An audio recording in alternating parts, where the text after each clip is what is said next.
I don't know what the fuck she's threatened you with. That was the moment most of us knew Lina Hidalgo was losing it. Unless, of course, you are investigative reporters at the Houston Chronicle. They set out to try and blame the woman Hidalgo was freaking out about, District Attorney Kim Ogg. Don't cross her, the headlines blared.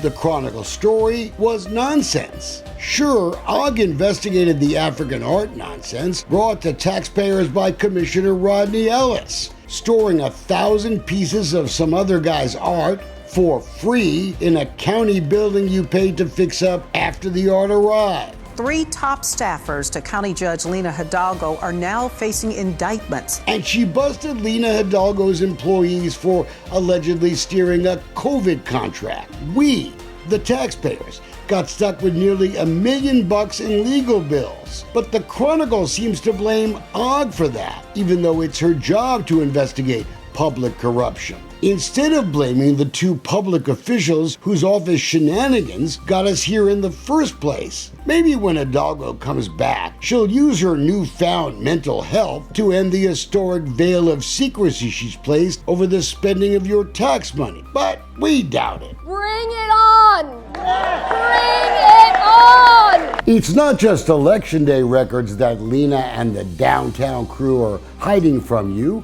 They're also hiding key details of how they're spending $900 million of your federal tax dollars that Harris County got under the American Rescue Plan. The last big COVID bailout was the CARES Act. Remember that? And the money to help people pay rent went pouring out.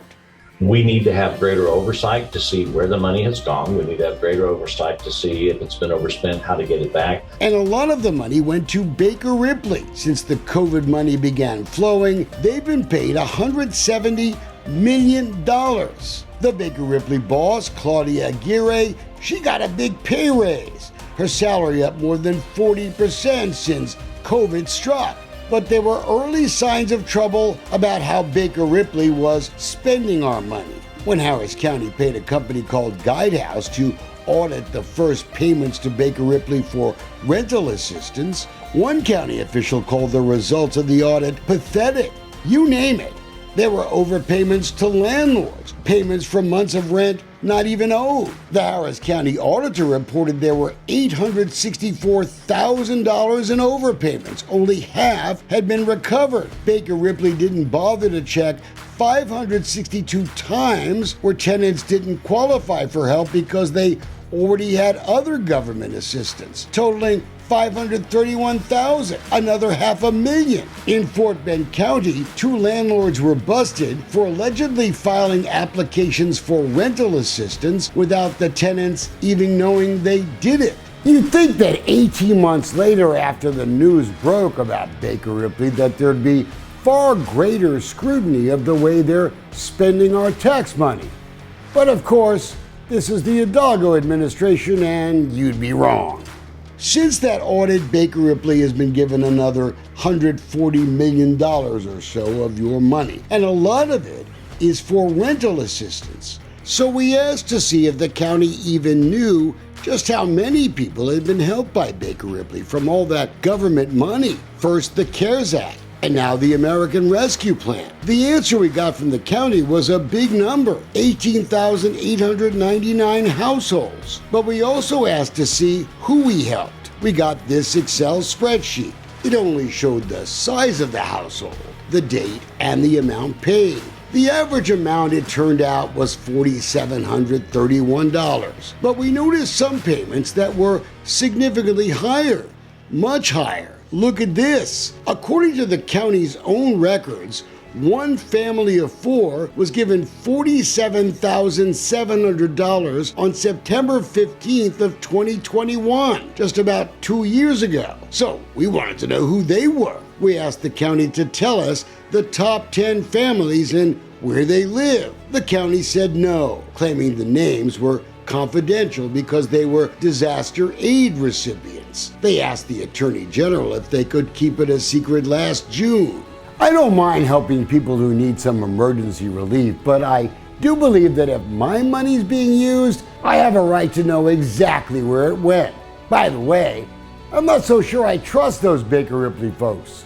The Attorney General decided they could keep the names and the specific address from us, but we were entitled to find out the name of the streets. This is what we got from Harris County.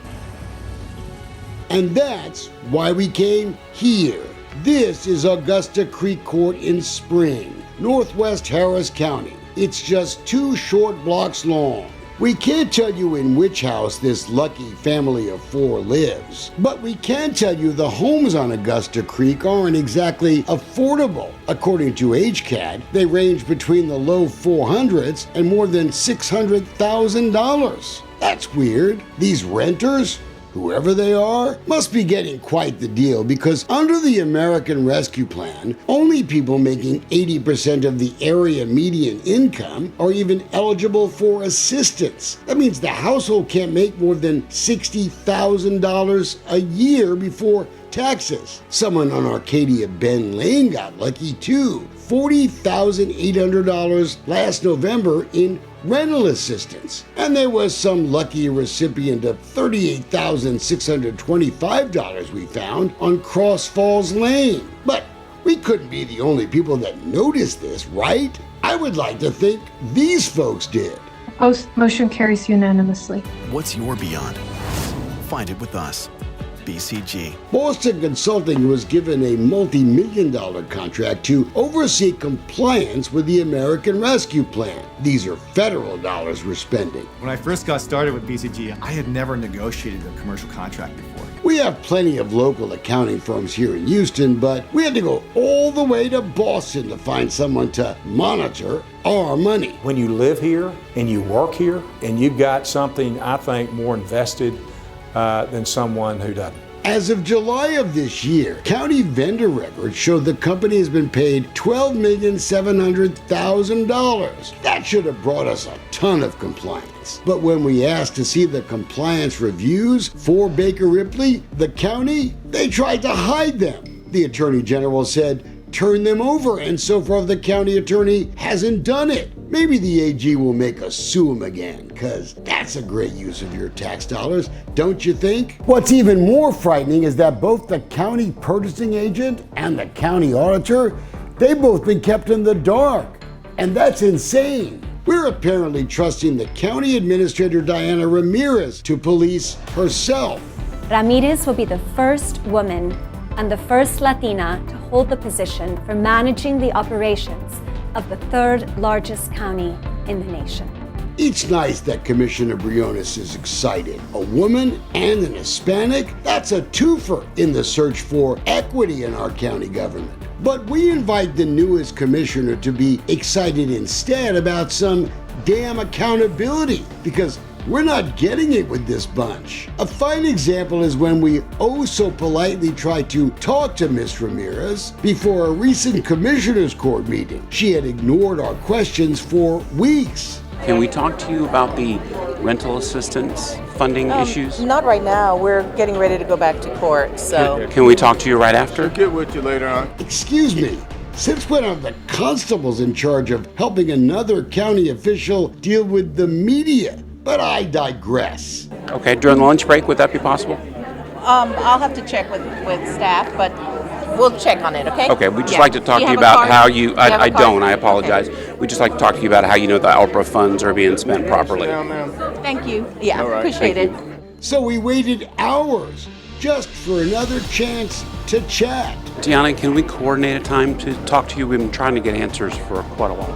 Can we, ma'am? That was June 27th. It's been almost 3 months, Ms. Ramirez. We're still waiting for those answers.